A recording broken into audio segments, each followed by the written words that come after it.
In the world of finance, we are taught to worship the spreadsheet. We are told that if we learn the formulas, master the Greeks, and follow the charts, we will succeed. But history tells a different story. Ronald Redd was a gas station attendant and a janitor. He lived a quiet life in a small town. When he died at age 92, the world was shocked to find he had $8 million in the bank. He didn't win the lottery. He didn't inherit a cent. He simply saved what he could and invested in blue chip stocks for decades. Contrast that with Richard Foscone, a Harvard-educated Merrill Lynch executive, a man who was so successful he retired in his 40s to a mansion with 11 bathrooms and 2 swimming pools. But he was addicted to debt and high-risk bets. In the 2008 crash, he went bankrupt. He had everything: intelligence, education, connections, and he lost it all.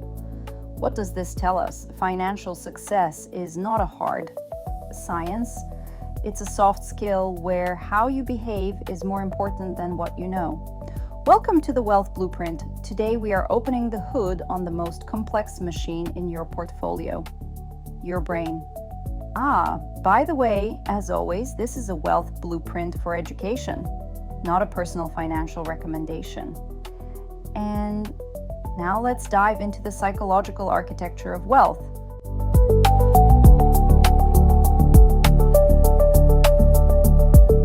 One of the biggest obstacles to building wealth is our misunderstood relationship with status. Think about the last time you saw a Ferrari or a Lamborghini driving down the street. Did you think, wow, the guy driving that must be brilliant? Probably not. Instead, you imagined yourself in the driver's seat. You imagined people looking at you with admiration. This is the man in the car paradox. No one is as impressed with your possessions as you are. The practical why. We spend money we don't have to buy things we don't need, to impress people we don't even like. This is the fastest way to stay poor. Real wealth is what you don't see. It's the money in the bank that hasn't been spent on a depreciating asset. It's the freedom to wake up and say, I can do whatever I want today. Blueprint lesson. If your goal is to be wealthy, stop trying to look rich. Humility is a financial superpower.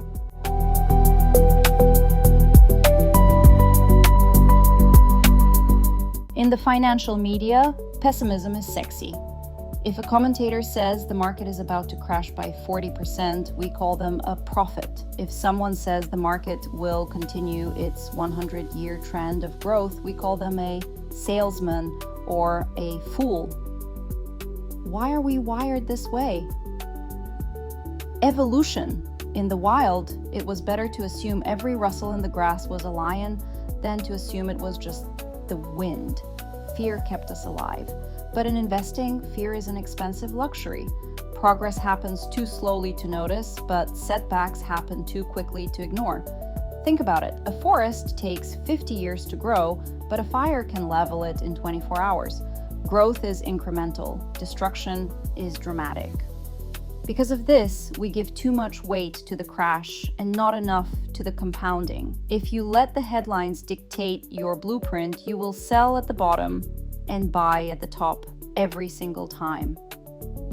Stop watching the daily news. Your portfolio doesn't care about today's headlines, it cares about the next 20 years.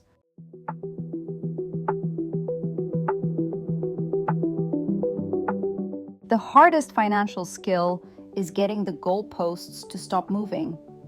For many, as soon as they reach a salary of $50,000, they start looking at those making $100,000. When they get to $100,000, they look at those making $500,000. Social comparison is the killer of happiness and wealth. If you don't have a sense of enough, you will eventually make a mistake that ruins you. You will take unnecessary risk with money you need to get money you don't even want.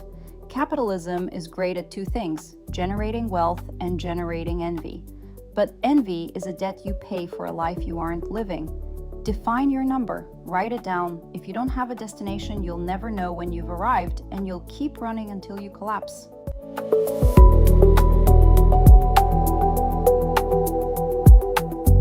Most financial advisors try to get you to be rational. They want you to act like a cold, calculating robot. But humans aren't robots. We are emotional, social, and sometimes irrational creatures. Being rational might mean keeping 100% of your money in stocks because historically they return the most. But if that prevents you from sleeping at night, it isn't reasonable.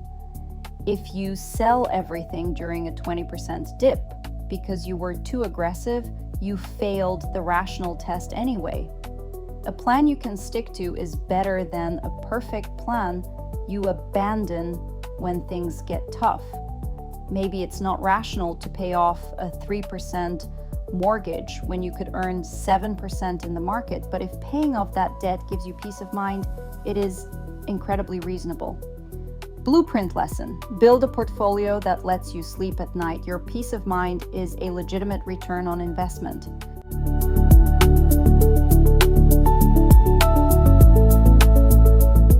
To wrap up this blueprint, remember the story of Warren Buffett. As of this recording, his net worth is over $100 billion. But did you know that 95% of that wealth was earned after his 65th birthday?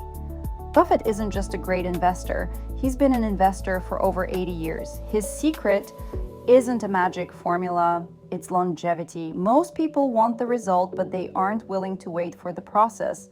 Building wealth is 10% math and 90% temperament. Master your mind, ignore the noise, and stay the course. If this video helped you rethink your relationship with money, subscribe and like. See you in the next one.